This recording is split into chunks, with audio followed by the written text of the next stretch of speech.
Eu parei aqui para falar a respeito da entrevista de ontem no Fuxico Gospel, até porque eu fiz vídeo a respeito do cidadão que deu a entrevista e algumas pessoas acabaram vindo cobrar o que eu achei.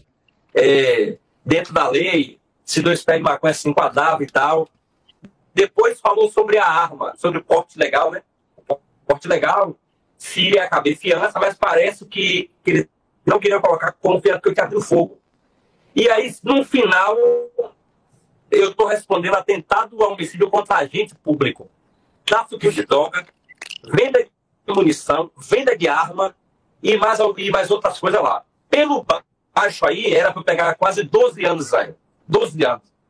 Pois bem, sabe aquela pessoa que mente, mas usa a verdade para trazer credibilidade à própria mentira? Esse tipo de gente, eu até diria que seria uma espécie de um fenômeno à parte. As pessoas que mentem com verdade, o tipo que não inventa tudo, ela só distorce o suficiente para parecer convincente. Ela pega o fato real, corta o que não convém e acrescenta um drama. E pronto, nasce aí a verdade dela. Porém, existe a verdade dela, a verdade do outro e a verdade. É o tipo de gente que não suporta perder o controle da narrativa. Ela precisa ter o domínio da versão que as pessoas vão acreditar no que ela vem falando. E isso, meus amigos, é uma estratégia fria e sabe o peso de cada palavra colocada. E psicologicamente, a mente dela funciona como um editor de vídeo. Eu que edito vídeo para você entender. Corta trechos, aumenta o volume do que favorece, corta falas, tira o silêncio e acaba estragando o roteiro se você não souber editar. Foi isso que aconteceu na entrevista de ontem. Olha só que conveniente. O youtuber Wellington Matos, que está sendo investigado por envolvimento num possível esquema de clonagem de cartões, incrivelmente resolveu jogar a culpa nos meios de comunicações da Bahia. Tipo, a culpa é as páginas que noticiaram. É sempre assim, né? Quando o caldo engrossa, a culpa nunca é de quem fez. Sempre vai ser da notícia ou da imprensa, da perseguição, dos perseguidores. E cria-se uma narrativa em cima disso. Mas vamos aos fatos para você entender. O rapaz foi liberado para responder em liberdade, mesmo com um rastro de suspeita digno de novela policial. E o melhor, agora aparece numa entrevista, o próprio Matos confessou ter recebido informações privilegiadas de um policial sobre a operação que resultou em sua prisão, meus amigos. Se você não viu o vídeo o Paulo, no entanto, teve uma bela sacada com isso. Isso quer dizer o quê? O cara basicamente disse ao vivo: me avisaram antes da batida. Dá uma olhada no vídeo aí. Essa imagem, né? A polícia chega na tua casa, você recebe na bala, e aí a sua esposa depois aparece com um bebê no colo, faz uma live. Fala pra gente mais ou menos aí o passo a passo de como que isso aconteceu. Israel, um dia anterior da Polícia Civil vir à minha casa, eu tinha recebido a ligação de um colega policial, também civil, me informando que havia uma movimentação na delegacia. Dessa movimentação, alguns policiais tinham recebido informação de um indivíduo chamado William. Esse William, que eu conheci na igreja, tinha uma admiração por ele. Ele me procurou para eu fazer um empréstimo de um cartão. Eu tentei algumas vezes fazer um empréstimo de um cartão de crédito no Bradesco e não tive êxito. Ele confessa um crime em 2 minutos de entrevista. Se isso for verdade, nós temos aí indícios de um crime previsto no artigo 325, se eu não estou equivocado, do Código Penal, que trata de vazamento de informações sigilosas, né, por servidores públicos. É coisa séria, não é fofoca da internet. Ele confessa com a própria boca. E se o policial realmente passou essas informações, ele também pode responder por violação sigilosa funcional. Se eu não estou equivocado, esse é o termo. E não para por aí, cara. O esquema de clonagem de cartões, se for comprovado, pode se enquadrar o youtuber aí e os mais envolvidos no artigo 171 e 288 do Código Penal. Isso é estelionato e associação criminosa. A brincadeira com o dinheiro dos outros pode sair bem mais caro do que um vídeo monetizado no YouTube. Agora, para fechar com chave de ouro o pacote da vergonha da entrevista ontem, acaba entrando quem? A esposa do youtuber. E se você viu a entrevista, se não viu, corre lá no site do Fuxico para você ver, entender o que estou falando. Se você ver ela falando, você vai perceber, cara, o desconforto em cima de uma narrativa, na tentativa de livrar o marido, hein? Ou seja, mentindo contra as próprias imagens que ela mesma filmou. Dizendo principalmente que não eram policiais que chegaram com um alicate para invadir a casa, não aparece isso no vídeo. Sobre atirar para cima, não duvido, pode ter atirado para cima, mas o fato é que houve troca de tiros. E é como eu disse, meias verdades com meias mentiras. Mentiras essas que constroem a narrativa de que a culpa é do jornalismo, a culpa é dos perseguidores, a culpa é da polícia e nunca assume como culpado. E aí a gente já entra na área do artigo 347, né? Que é fraude processual.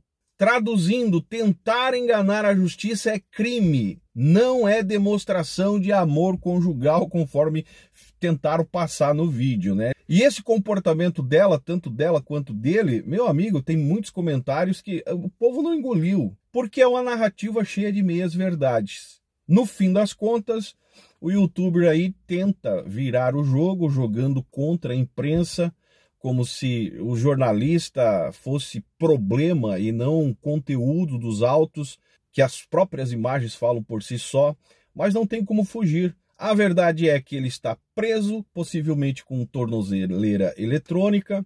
Ele próprio fala na entrevista que não pode sair do estado da Bahia. Para mim, essa entrevista ficou claro um verdadeiro discurso de vitimização mediática, e isso não apaga os prints, os depoimentos, as imagens gravadas por eles mesmos, nem os indícios. A mídia não cria crime, só noticia o que já estava ali, cada um da sua maneira, do seu jeito de expor. E se a culpa é da imprensa, que azar, né, desse cara, porque queira ou não, ele está preso, aguardando o Ministério Público desenrolar todo o fato que aconteceu em volta dele. E eu vou dizer uma coisa, cara, o perfil desse cidadão, geralmente, ele vem carregado de traços de manipulação, né? A mentira serve para proteger o ego do cara.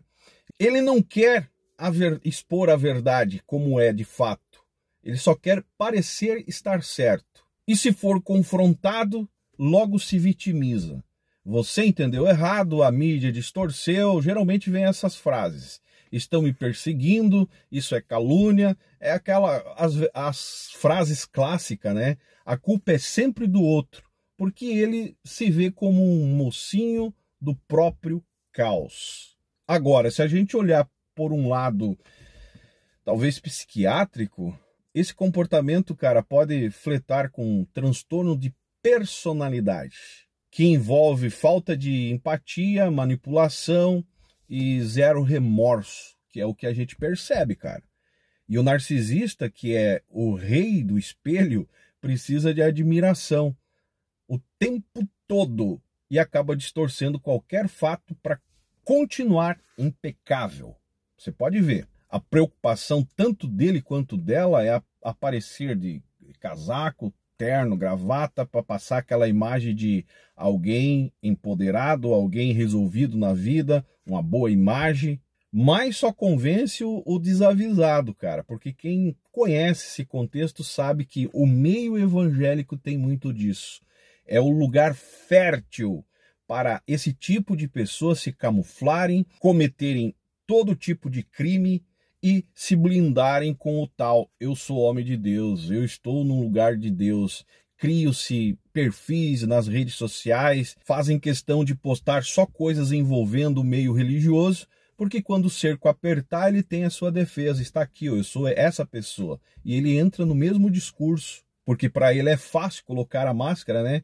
E se apresenta como aquela pessoa de Deus que está em busca da verdade, ou expondo a verdade. E o pior, cara, é que às vezes a justiça cai nesse conto de fadas. Na prática, esse tipo de pessoa geralmente usa frases, na verdade, o que eu quis dizer foi, ou não é bem assim, tudo bem ensaiado, tudo calculado. No fundo, elas sabem que é uma mentira completa e fácil de derrubar.